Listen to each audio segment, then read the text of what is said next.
Instagram, YouTube, LinkedIn, I think. We got a multi-stream presentation going on here. For those that don't know me, my name is Ren Jones. I'm a certified personal trainer, certified corrective exercise specialist, certified nutrition coach, certified women's coaching specialist through the amazing organization that is Girls Gone Strong. Shout out to Molly. Can't wait to take that menopause course that you guys put out. And I want to give a quick and dirty live broadcast tonight for everybody watching, and it's going to be on the subject of nutrition. Before I do that, I have to pay the bills. The bills for me are I'm currently enrolling no more than 6 moms over 30 for my signature 12-week program. It's called the Women's Liberation Movement. So, ladies, if you want to build your healthiest relationship with your body and with food over the course of the next 12 weeks, I'm enrolling from now until Sunday or from now until all 6 spots are filled. Now that we got that out of the way, let's get to the information. I'm not going to delay Facebook. I'm not going to delay Instagram because people will come in when they want to. Most people will see this on the replay. I've got a bit of a cough today. I got my tea with me, so I'm ready. So bear with me. Let's get right into it. So the subject of this live broadcast tonight is all about some nutritional concepts that are so simple, but also so powerful that they work in almost every context. We know that on the internet these days, it's a war of dietary philosophies. By the way, as a certified level 1 and level 2 nutrition coach, I am what you call nutritionally or dietarily agnostic. What that means is I don't have any particular belief system in terms of diet. So I've worked with clients who are vegans. I've worked with clients who are carnivore. I've worked with clients who are keto. Worked with clients that are low carb, whatever you name it. I don't have a particular belief that I approach clients with in terms of if you're going to be working with me, here's what your dietary protocol needs to be. I don't do that personally, and it's not something that I created. There's hundreds of thousands of nutrition coaches through Precision Nutrition who have the same philosophy. So what we know though is everybody's this or that or this, right? And it's confusing for clients, I think, because if you followed every dietary protocol, you couldn't eat anything. If you followed keto, well, you wouldn't eat any plants. But if you followed vegan, you wouldn't eat any meat. If you followed Mediterranean, there are things that are off limits, et cetera, et cetera. Ancestral diet. Like you put all the nutritional protocols together, and the sum total is zero food. You don't get to eat anything. So I want to give you 3 tips tonight that apply across the board, every dietary protocol, but also apply across the board in terms of what your goal is. Ladies, whether your goal is muscle gain, whether your goal is fat loss, whether your goal is strength, whether it's endurance, whatever your goal is, these 3 things that I'm going to give you work across the board. We're going to get started without delay. Let's get into number one. And number one is eating protein throughout the course of the day. Now, you may say, Ren, you just said this works for everybody. I'm a vegan. That's right, or vegetarian. In this case, I'm also talking about plant based protein. There is such a thing. Vegans know this, obviously, but some folks that consume meat don't realize that there are plant based sources of protein. So, first, let's talk about what the protein does really simply. Fundamentally, protein helps you repair and restore tissue, right? We look at it almost exclusively in terms of restoring and repairing muscle, but it repairs tissue. So that's important. The other few things, though, you may not be as familiar with when we get into those down. Number one is that protein really does very well help you regulate your blood sugar over the course of a day. Why is that important, man? Why do I care about my blood sugar? Because as your blood sugar spikes and crashes throughout the course of the day, so too will your cravings spike and crash, right? So that fluctuating blood sugar throughout the day is going to put you in a position where you'll have those sort of overwhelming sugar cravings, quick starch cravings, because you're having this cycling of blood sugar. The other thing that can be particularly problematic in terms of blood sugar, maybe a little bit more specifically for peri to postmenopause spectrum, is that those spikes, the rises and falls in blood sugar, could also set off a release of stress hormone, one of the stress hormones, cortisol.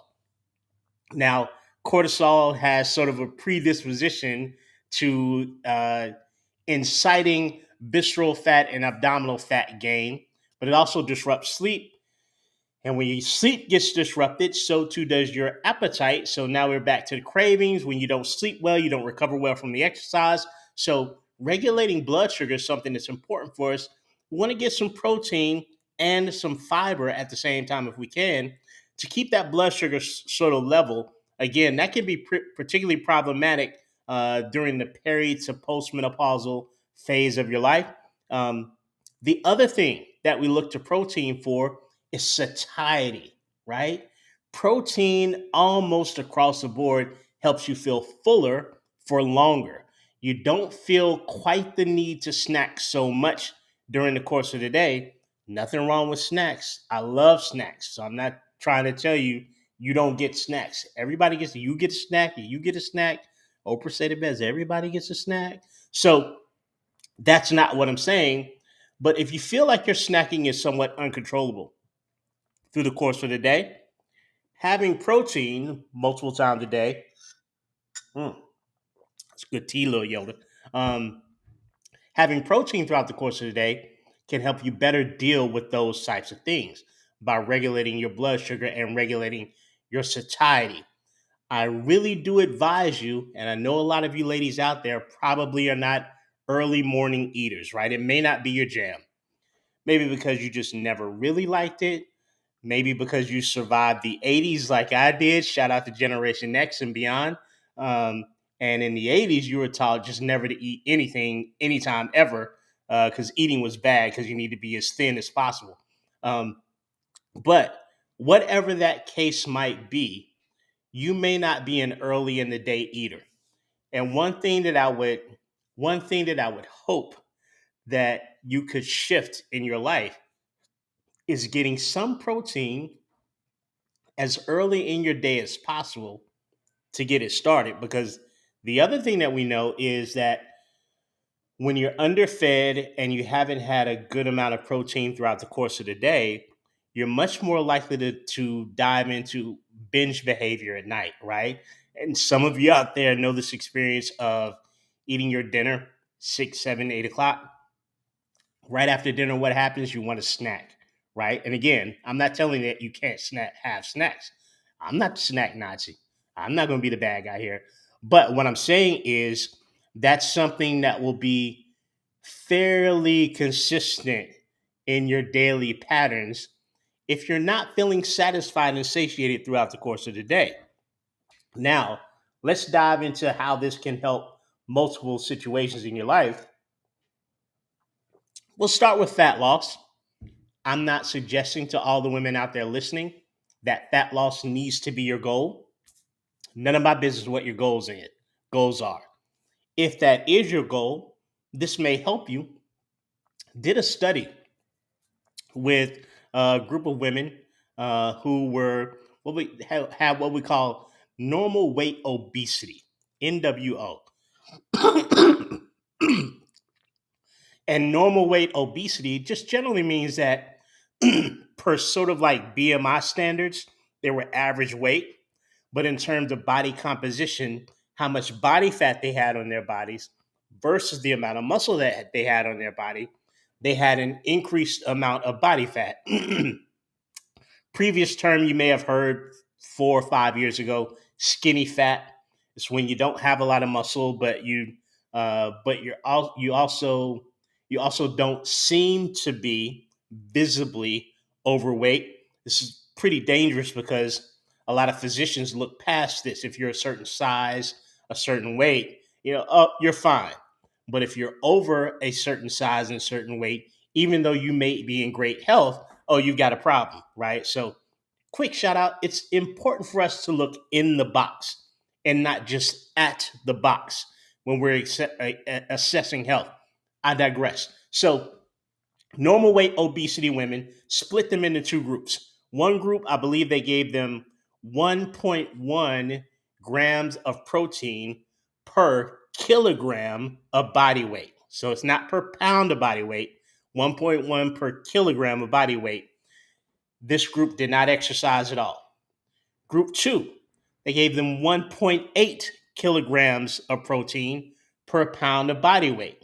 1.8 per kilogram of body weight. This group two did not exercise at all. At the end of 12 weeks, group two, with the increased amount of protein, lost more body fat specifically, again, without exercising. All they're doing is eating more protein throughout the course of the day. Without exercising, they lost body fat and reduced overall waist circumference. I believe the young kids call it snatched, right? So their waists shrunk and they lost body fat and they put on a little extra lean mass simply from consuming more protein with greater frequency throughout the day. So, if weight protein is a good, again, in terms of muscle loss, and I'm really speaking to my over 30s here in terms of ladies, maybe even specifically 40 plus, as you're entering into that perimenopause to post-menopause transition. And what we know is that at this point of time, as estrogen and progesterone start to withdraw, ladies, you have a more difficult time maintaining your muscle mass. Something called sarcopenia, age-related muscle loss, which isn't specifically attached to perimenopause or postmenopause. This starts really earlier on in life, early 30s, if not 30. But your body's having a harder time maintaining muscle, right? And your body's having a harder time absorbing protein to make more muscle. So you can see how getting protein throughout the course of the day at that stage of life is also really important because when your protein starts to, when your muscle starts to dip, we know that it's going to have an effect on your metabolism, but it's also going to have an effect on your mobility, on your independence, right? I often say every single ounce of muscle that a woman can add to her body, and it's really very difficult to do it. Like you're not going to accidentally bulk up. It's really hard to add muscle. But every ounce of muscle you can add to your body is a declaration of your long-term independence, ladies, and your guaranteed participation in the lives of your descendants. You'll be around. Not only will you be around, you'll be active and around. You'll be a participant in life and be around. So protein becomes crucial in that context. So what are we looking for here? What are you saying, Rand? How can I get it? Well, thank you, Grogu. Well, a couple of things that you're looking at. First, like I said, try to start early. If you can start early, a little earlier in the day, getting that protein in, you're going to give yourself a big boost.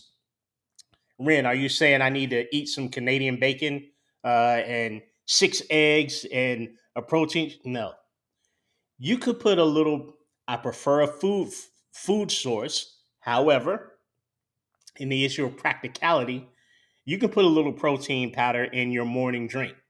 That could be some type of frappe latte thingy. I don't drink coffee. Please don't at me. Last time I said I didn't drink coffee, I got inboxed.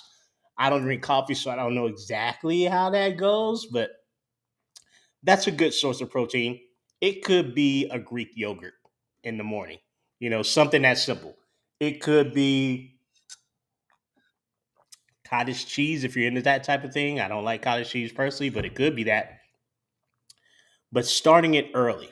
The other thing is you want to distribute the protein throughout the course of the day because your body doesn't really store protein for later. Not the same way that it'll store carbs, right? If you ever done some type of endurance race, you're probably familiar with the concept. Instagram, Facebook, YouTube, LinkedIn, wherever else I am here on this camera, you're probably familiar with the concept of carbing up, right? You get all the carbs, preload, carb load before you have the endurance race, and all those carbs are stored for you. Well, protein doesn't work that way. protein diminishes when it's not really utilized. So you can't just eat it all at one point of the day and have it for the rest of the day. Protein breaks down to something called amino acids, basically. And if you think about the amino acid pools in your cells, the cells in your body, not a prison cell. I don't know why I thought that. But if you think about it in your cells, it's sort of like coughing all over my mic tonight. It's sort of like emptying a mop bucket into a sink that's not stopped up. So you pour all that water in and it goes up, and then the sink slowly drains down.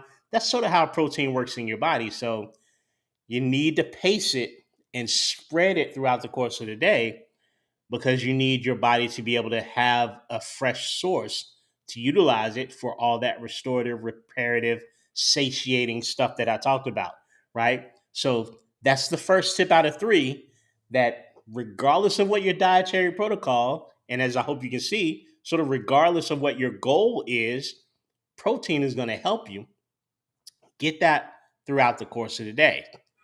Number two, something really unusual that you may not agree with, but it's science and psychology, and it's what they teach me as a nutrition coach, what they taught all of us through precision nutrition. And that's the act of adding nutritionally versus subtracting. And I get it. If you're involved in a dietary protocol,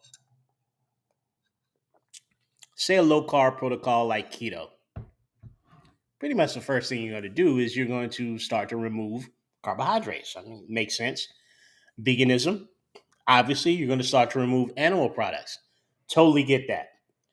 Even in those cases, which are probably bookends of extremes for dietary protocol, um, even in those situations, if you concentrate nutritionally on adding good things in, you won't be so distracted and stressed out about all the things that you need to avoid. This is one thing that I've never done as a nutrition coach. I've never, ever, ever given my clients a list of things that they should not or could not eat. A couple of reasons why. Reason number one, the brain just doesn't work that way. If I tell all the listeners here, all two of you, if I say all the listeners or viewers here to close your eyes and avoid thinking, I don't know why I got my eyes closed, y'all. I'm crazy. I'm gonna close them though, in solidarity.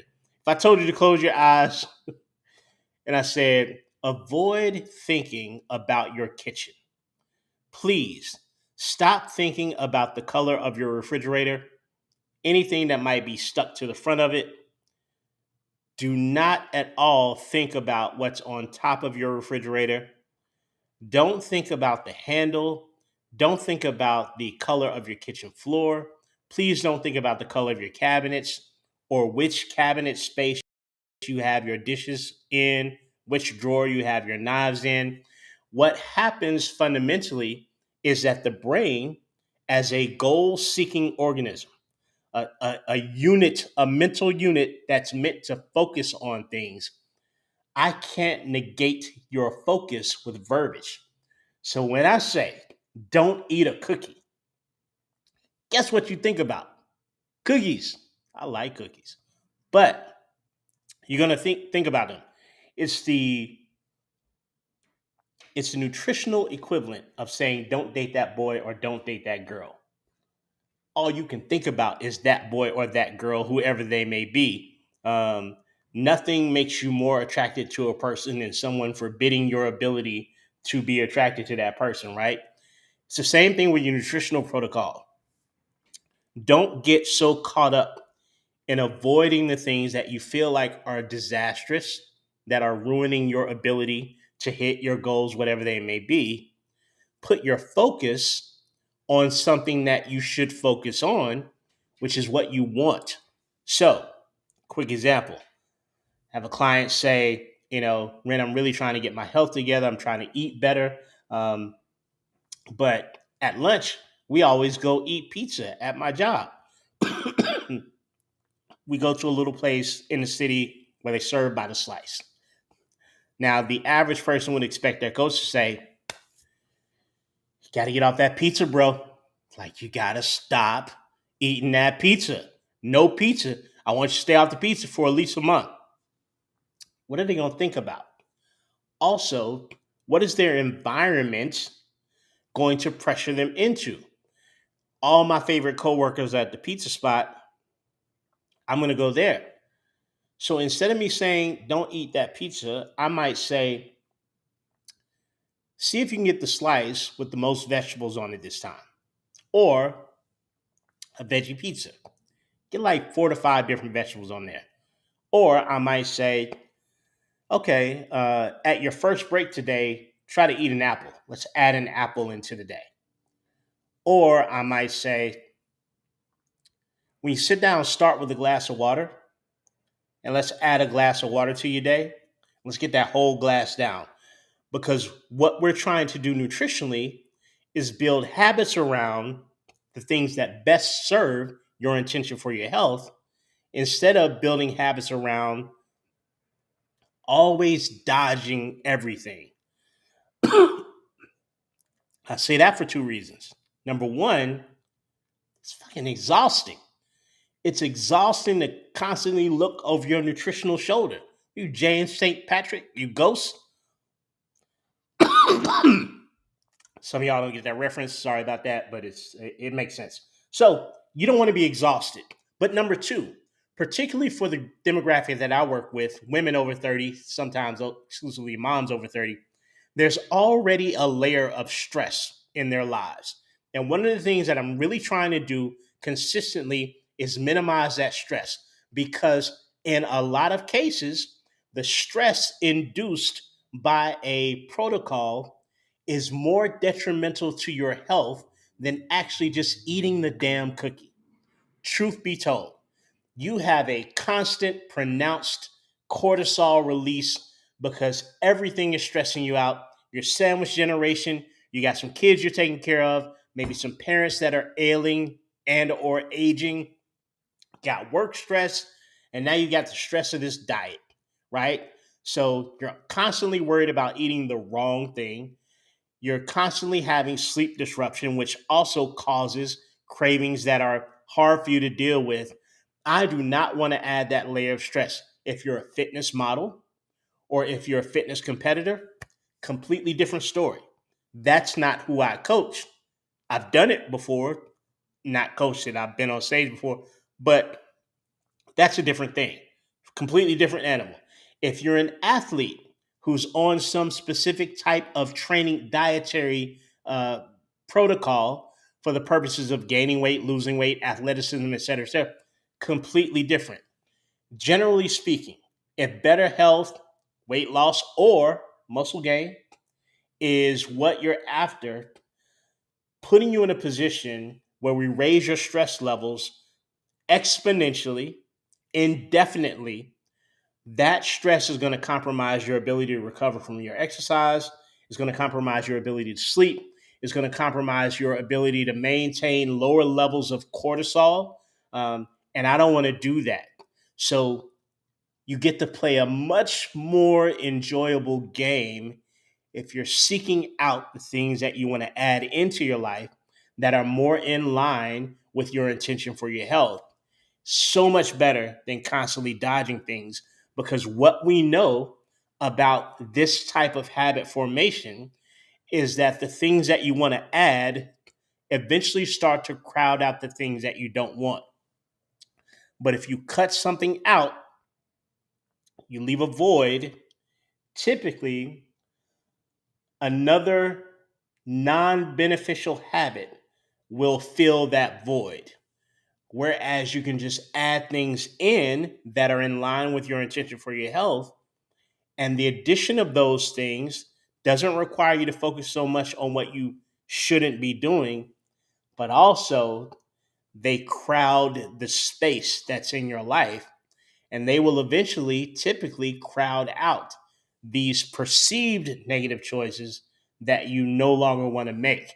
Um, I've done that for a decade, and clients are always, always angry at me first that I did not give them a CVS receipt long list of things that they can't have. Because, Ren, I thought you were going to tell me what I'm supposed to eat.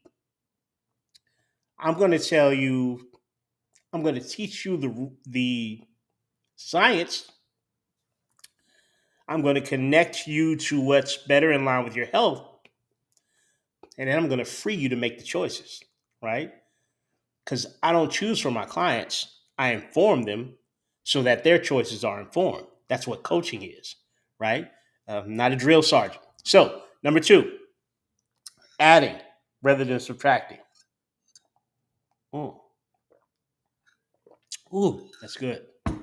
Number three, the third tip works with any dietary protocol, works with almost any goal, slowing down to eat. I'm going to tell you why. Let's start with the science first. Why slowing down to eat is scientifically sound. Number one, you've got to understand the relationship between your satiety hormone, the hormones that tell you you're satisfied, and the hormones that tell you that you're hungry. One satiety hormone to consider is leptin, leptin. Another hormone to consider that's for hunger that makes you want to eat is ghrelin. I'm gonna try to spell it. Ghrelin. I think that's how you spell ghrelin. There's an H in there besides some other consonant, and I can't remember if it's GRH or GHR, but I know it's pronounced ghrelin, and I always remember it because I think about a gremlin, because the gremlins ate everything, right? Great movie, by the way. You had to be there. It was the 80s. But ghrelin. So leptin is sort of controlled by fat. Fat's an organ. So let's get that out of the way. Fat on your body is an organ, and it sends hormonal signals, which is why it can be so dangerous to strip fat quickly from your body, particularly for women, because the fat that's left is going to be like, hey, we need to get that fat back. That was protecting us. That was making sure that we had a good biological soil for procreation, for growing a human. A live broadcast one at a time. But leptin signals to your body that it's been satisfied by the nourishment that you've given it. It takes about 15, maybe 20 minutes for all that signaling to happen, hit the brain, and the brain interact with the stomach and realize, I think I'm done. Normally, what happens is we overshoot the runway, right? We on the plane and we just runway right here. The plane just crash, right? You've been at your favorite restaurant, you saved up all day, go eat there, sit down, go to it, tearing that table down, right? Ooh, maybe it's a buffet. Tearing that buffet down. And then that last plate, you sit down,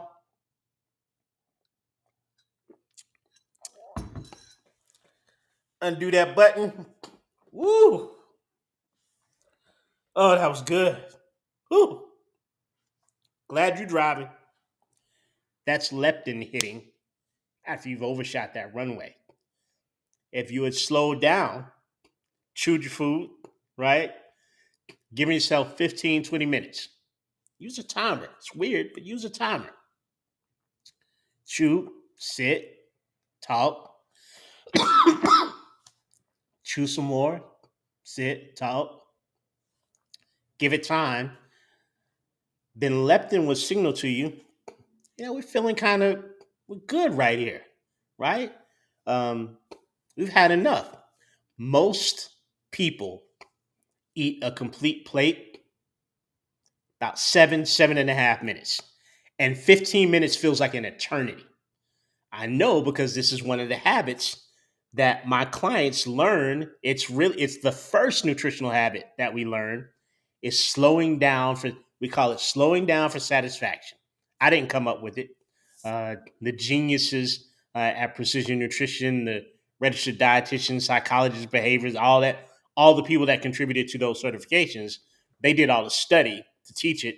But it's not uncommon knowledge amongst nutrition professionals, wellness professionals. So you slow down to eat. You give your body a chance to do what it does naturally. Because when you were a baby, you refuse to overeat. And you may not believe me, but if you've got a baby or you fed a baby, you know you can't overfeed a baby. When that, particularly when they're going to the sort of like baby food, where they're off the milk, off the bottle, going to baby food, that choo choo train comes in, choo choo choo choo, because eating used to be an event when you were a little baby, toddler age. Eating was the event of the house. Oh, the baby's hungry. People would sit down, special chair for you, right? They get a little towel, get your favorite spoon, your Dr. Seuss spoon, or your Goofy spoon, or your Mickey or Minnie spoon, your favorite bowl, right? Sit down in front of you. Oh, it's time to eat. Everybody's crowded around because you're going to eat. And everybody took their time, talked a little bit, maybe a little airplane, maybe a little choo choo. And when you were done, that's what you did. Or it came back out onto dad or mom's shirt. She's not overstuffing the baby. And then what happened is society took over your eating. Got about 5 years old, and somebody said, you better hurry up and finish all that food so you can get to school. And finish that plate, or you can't go outside. Or if you want to watch cartoons, you better get that breakfast finished. Or we don't waste food in this house, young lady. Or you ask for all that food, you better eat it. See, our parents were trying to give us financial lessons. Unfortunately, they were teaching us through our food, and those lessons stuck. So you go to Sizzler, Cheesecake Factory, Ruth's Chris, and they overserve you. And for the non-Americans here, we definitely overserve. They overserve you, and then all that starts to play out. You better hurry up and finish all that food so we can go to the movies later, or go to a show, go to the concert. You ask for all that food, you better eat all of that food, and food becomes a personal challenge. Secondary to every other thing that you have going on in your life is nourishing your body.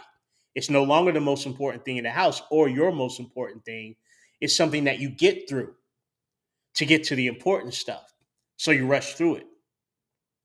So initially, clients don't believe they can have success by just eating slowly. So they're angry at me because I gave them this stupid habit to do. And then they realize it works. And then they say, oh my gosh, I never knew it could be that simple. Because biologically, unless there are certain conditions that you have going on in your health, generally speaking, biologically, you're wired to know when you've had enough to eat. You've just been taught not to listen to it. Ever paid a coach for a poop plan or a pee plan? Oh, man. Whew, bro, I gotta hit that bathroom. Go ahead, man. Nah, I can't. My coach sent me a plan, man. I can't go to the bathroom until 3, so I'm just gonna have to hold this for 2 hours and just shit in my pants. Um, that sounds ridiculous, doesn't it? I gotta pee. Go ahead to the bathroom. No, can't pee. Coach said I can only pee 3 times a day. It's not pee time yet. Now you hear that and you think it's crazy. I hear someone say, I can't eat until this time, or I can only eat this much. And outside of athleticism, outside of being a fitness model, outside of some medical condition, which would be from a registered dietitian, not a nutrition coach, but outside of those things, that sounds crazy to me. See, it sounds much less unusual to me to listen to what my body was already built to do than it does to choose my nutritional behavior based on a plan that somebody 300 or 400 or 5,000 miles away put together for me. Um, Now, having said that, I've done both as a coach. I've done both as a client. Both work, not demonizing either. I just want to make the case for why it should not feel so odd that you incorporate habits that allow you to listen to your body with the food going in the same way you listen to your body with the food going out. So, eating slowly. A few other things that does, probably going to limit your tendency to experience gastrointestinal distress, right? You're slowing down, you're actually chewing your food. Probably will minimize your tendency to have things like gastroesophageal reflux disorder, GERD, because you're chewing your food thoroughly, you're not pushing things down there, you're not causing issues. Probably will allow you to be more present and mindful in other areas of your life, which is really why clients hate slowing down to eat, because we are a people that have unlearned how to be present, always focused on the last thing or the next thing, not the thing, right? And that can be frustrating because all I seem to get is type A personality women who are amazing and professional and incredible and badasses, but they don't like slowing down. They'll let me have it, but I can take it. I can take it. So, those three things that I want you to consider that are nutritional habits that work across the board, regardless of your nutritional or dietary preference, regardless of what your desired outcome is for your goal. I hope that's helpful. Time for me to pay the bills one more time because I am currently enrolling no more than 6 moms or women over 30 who want to build their healthiest body and their healthiest relationship with food over the course of the next 12 weeks in my signature 12-week program, Women's Liberation Movement. 12 weeks will not rectify everything. It will not revolutionize your life. It's a good start to learn some fundamental things that can take you into your own future. If that sounds like something that you're interested in, DM me the word interested. I'm enrolling all this week. Enrollment ends Sunday or whenever all 6 spots are filled. I'm done with paying the bills. Thank you so much. Instagram, Facebook, YouTube, LinkedIn, and I think that's it. Twitter. Thanks for being here, watching this live broadcast. Till next time, let's keep it simple.